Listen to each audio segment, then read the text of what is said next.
السلام علیکم ورحمۃ اللہ وبرکاتہ۔ بسم اللہ الرحمن الرحیم والصلاة والسلام علی رسولہ الکریم وعلی آلہ وصحبہ اجمعین، اما بعد۔ خواتین و حضرات، دارالافتاء والقضاء کی نشریات کے ساتھ خلیق الرحمن آپ سے مخاطب ہے۔ آج کی اس نشست میں ہم ماہ رجب کی بدعات پہ، خرافات پہ، غلط تصورات پہ اور درست تصور کیا ہے اس پہ بات کریں گے انشاءاللہ۔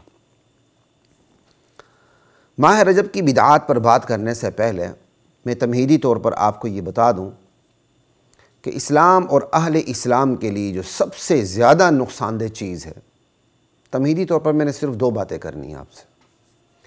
اسلام اور اہل اسلام کے لیے سب سے زیادہ نقصان دہ چیز بدعات ہیں،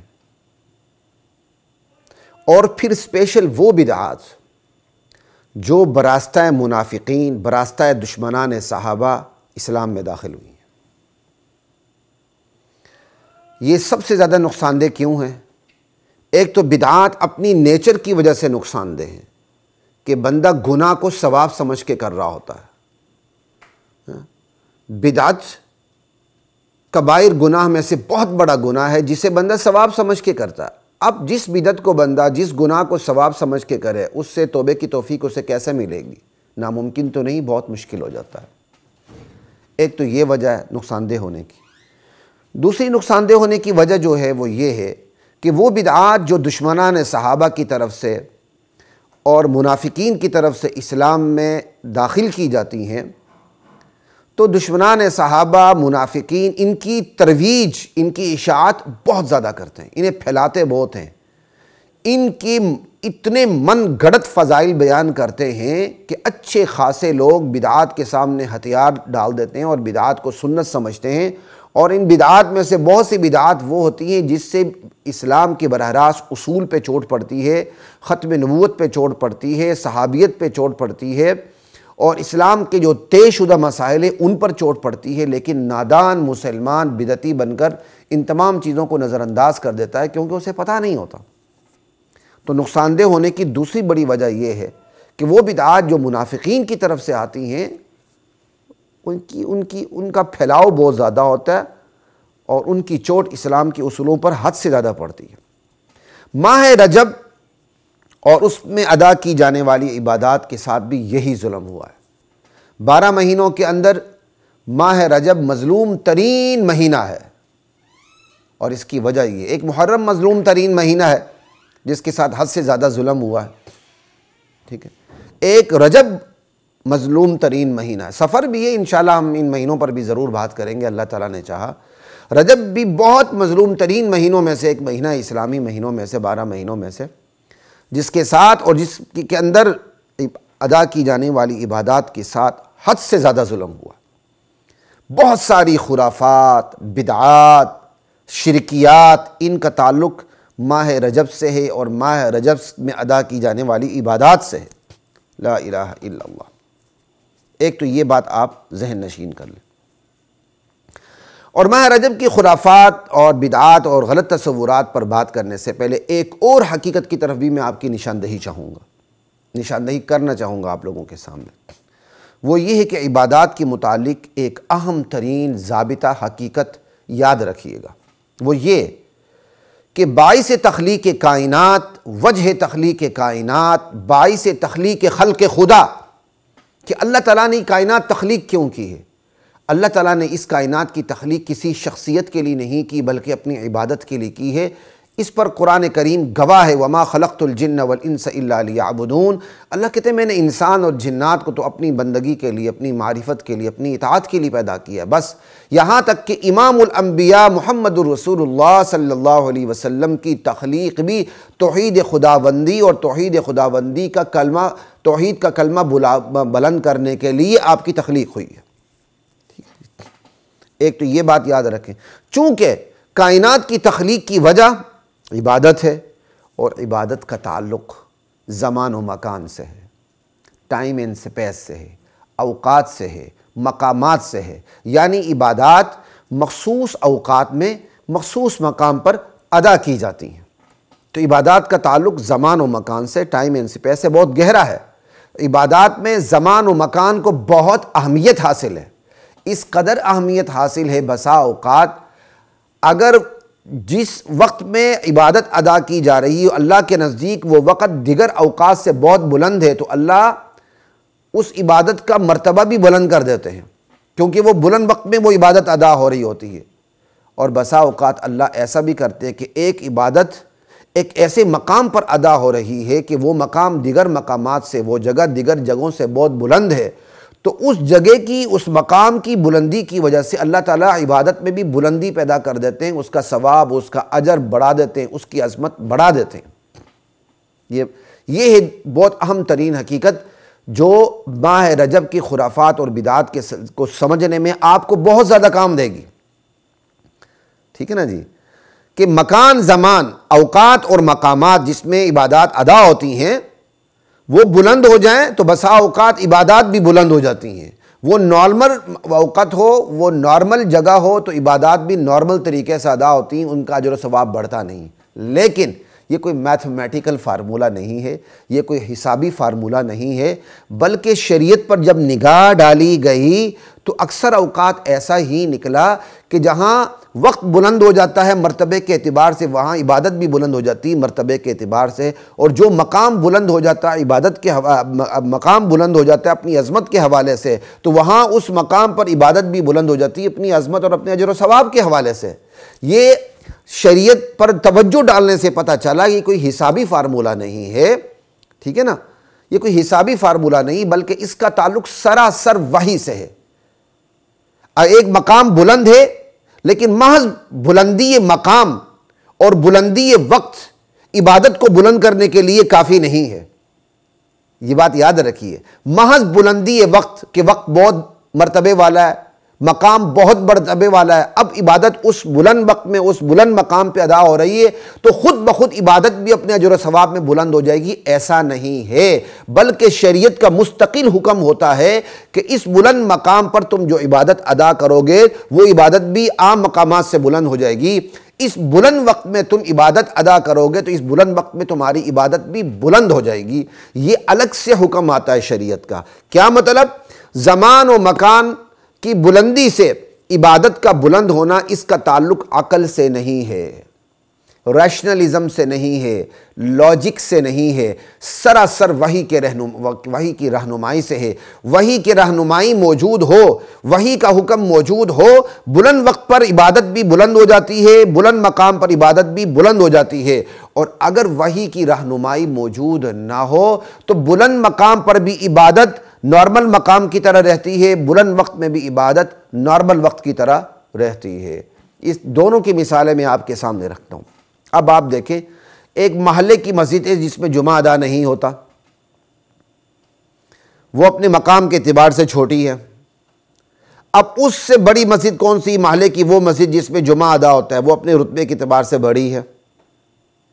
اس سے آگے چلے جائیں، مسجد اقصیٰ ہے، ٹھیک ہے، وہ اپنے رتبے کے حوالے سے باقی جامع مسجد سے اوپر ہے۔ اسی طرح مسجد نبوی کو دیکھ لیں، اپنے مقام کے لحاظ سے وہ بہت بلند ہے، اور سب سے بلند جو ہے حرم مکی مسجد حرام اپنے رتبے کے حوالے سے تمام مسجدوں کی سردار ہے، ٹھیک ہے۔ لیکن صرف یہ رتبہ بلند ہونا، ان میں نماز جو پڑھی جائے، عبادت ادا کی جائے، تو اس نماز کی بلندی کے لیے کافی نہیں ہے، بلکہ شریعت کا الگ حکم موجود ہے کہ جو جامع مسجد نہیں ہوتی ہے اس میں نماز پڑھنے کا ثواب کم ہے، جو جامع مسجد ہے اس میں نماز پڑھنے کا ثواب زیادہ ہے۔ اور آپ چڑھے جاتے ہیں، فرض نماز پڑھتے ہیں آپ مسجد اقوا میں، مسجد نبوی میں، اقصیٰ میں، اس کا ثواب اور بلند ہو جاتا ہے، مسجد نبوی میں بھی بلند ہو جاتا ہے، اور سب سے زیادہ جو ثواب ملتا ہے مسجد حرام میں فرض نماز پڑھنے کا ثواب ملتا ہے، سب سے زیادہ۔ کیوں؟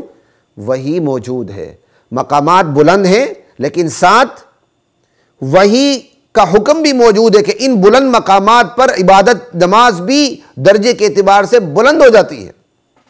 یہ تو میں نے آپ کو مقام کی مثال دی۔ اب آتے ہیں زمان کی مثال کی طرف، ٹائم کی مثال، ٹھیک ہے، وہ بھی شریعت میں موجود ہے۔ اب جو رمضان کا وقت ہے، وہ باقی رمضان کے علاوہ 11 مہینوں کے وقت سے افضل ہے۔ کیوں؟ رمضان 12 مہینوں کا سردار ہے۔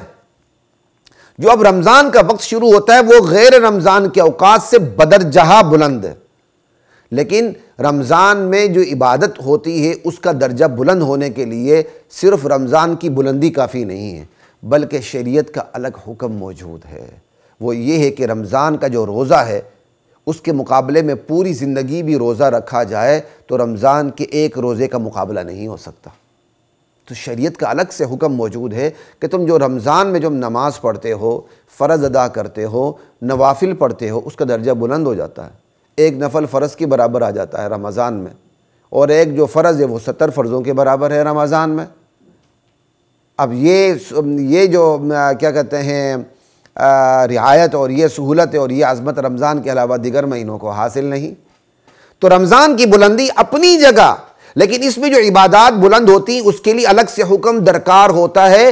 صرف عقل کافی نہیں ہے، چونکہ رمضان بلند ہے لہذا اس میں عبادات بلند ہے، یہ آپ خود سے فیصلہ نہیں کر سکتے، کیونکہ شریعت میں جو عبادات کا تعلق عقل سے نہیں ہے، یہ خالص وحی کی رہنمائی ہوتی ہے، تو پھر آپ اس وحی کی رہنمائی پر عمل کرتے ہیں، عقل کو اس کی تابع بناتے ہیں۔ اب میں دوسری مثال آپ کو دوں گا، زمان بھی بلند، مکان بھی بلند، وقت بھی بلند، جگہ بھی بلند، لیکن وہ نارمل روٹین کی طرح۔ آسان سے مثال دوں گا، غار حرا، نبی علیہ السلام نبوت ملنے سے پہلے، نبوت عطا ہونے سے پہلے آپ وہاں عبادات کرتے رہے، ٹھیک ہے؟ اب دیکھیں آپ غار حرا میں جو عبادات عطا کرتے رہے خاص اوقات میں کرتے رہے، آپ اعتکاف بھی بیٹھے، خاص مقام یعنی غار حرا میں کرتے رہے، اب زمان بھی ہے مکان بھی، ٹائم اینڈ سپیس دونوں۔ اسی طرح غار ثور کو دیکھ لیں، غار ثور میں نبی علیہ السلام ہجرت کے موقع پر یار غار خلیفہ اول بلا فصل حضرت ابو بکر صدیق رضی اللہ تعالی عنہ، جن کی صحابیت کا انکار سے بندہ کافر ہو جاتا ہے، یار غار ہے، آپ 3 دن وہاں ٹھہرے رہے، وہ مقام کتنا بلند ہے، ٹھیک ہے؟ اور جس اوقات میں ٹھہرے وہ وقت کتنا بلند ہوگا کہ بھائی یہ اس زمانے میں ٹھہرے تھے، اس مہینے میں ٹھہرے تھے۔ اب اگر کوئی یہ بندہ کہے کہ میں غار ثور میں جاتا ہوں، غار حرا میں جاتا ہوں، وہاں جا کے میں فرض نماز پڑھتا ہوں یا نفل نماز پڑھتا ہوں، تو اس کا درجہ عام نفل سے یا عام فرض سے بڑھ جائے گا، کیا ممکن ہے؟ نہیں ہے، کیونکہ شریعت کی رہنمائی موجود نہیں ہے۔ حالانکہ غار حرا نبی علیہ السلام کی نشست و برخاست کی وجہ سے، غار ثور میں رہنے کی وجہ سے وہ جگہ کتنی بلند ہے، اور جن اوقات میں رہے وہ وقت کتنا بلند ہے اللہ کے ہاں۔ آپ اسی وقت کی رعایت رکھتے ہوئے کیلکولیشن کے بعد پہنچے کہ نبی علیہ السلام، سیرت نگاروں نے کہا فلاں مہینے میں آپ وہاں ٹھہرے تھے، آپ اس مہینے میں جا کے نماز پڑھیں یا اس مقام پہ جا کے نماز پڑھیں، غار ثور میں رہیں، غار حرا میں، تو وہاں نفل یا فرض نمازوں کا ثواب بڑھ تو نہیں جائے گا، بلکہ آپ یہ عقیدہ رکھیں گے تو بدعت کے مرتکب ہوں گے۔ اس لیے کہ شریعت نے کہا نہیں، بلند مقام ہونا اپنی جگہ، لیکن شریعت نے نہیں کہا، شریعت نے ایسی کوئی بات نہیں کی۔ اسی طرح آپ دیکھیں وہ مقام صلح حدیبیہ کا جسے قرآن کریم ذکر کرتا ہے، لقد رضی اللہ عن المؤمنین اذ یبایعونک تحت الشجرہ، اللہ راضی ہو گیا ان صحابہ سے جنہوں نے خون عثمان کا بدلہ لینے کے لیے نہتے ہونے کے باوجود نبی علیہ السلام کے ہاتھ پر بیعت کی تھی کہ ہم مرنے دم تک آپ کے ساتھ ہیں، اسلام کے ساتھ ہیں۔ اب جس درخت کے نیچے آپ نے بیعت لی تھی وہ وقت کتنا بلند ہے، اور وہ مقام کتنا بلند ہے، وہ مقام کتنا بلند ہے، وہ وقت کتنا بلند ہے۔ اب اگر بندہ تلاش کرتے ہوئے پہنچ جائے اور ایک اٹکل استعمال کرے کہ یہ درخت یہاں تھا، جیسے بہت سے تاریخی واقعات، تاریخی مقامات سچے بھی ہیں، لیکن لوگوں نے جھوٹ بھی بہت کچھ منسوب کیا ہوا ہے۔ اب بندہ وہاں چلا جائے اور یہ عقیدہ رکھے کہ نبی علیہ السلام نے اس جگہ درخت ہوتا تھا یا درخت ہے، یہاں آپ نے بیعت لی تھی، اور سمجھے کہ اس وقت لی تھی، اس مہینے میں لی تھی، وہ قمری مہینے کے حوالے سے پہنچ بھی جائے، وہاں نماز ادا کرے، تو کیا وہاں نماز کا ثواب بڑھ جائے گا؟ وہ اگر عقیدہ رکھے گا تو بدعتی بنے گا۔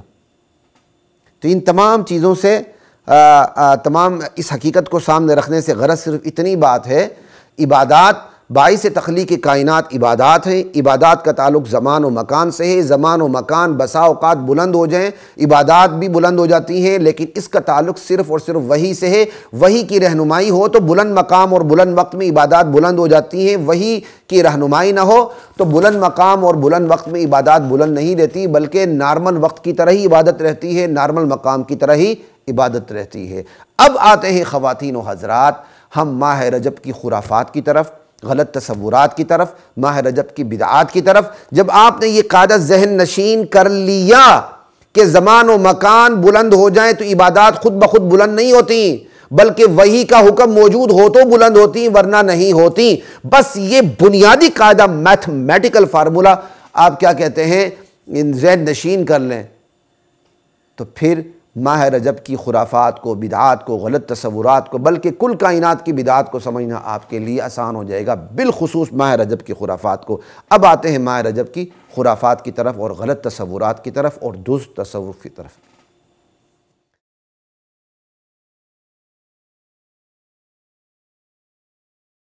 وَلَقَدْ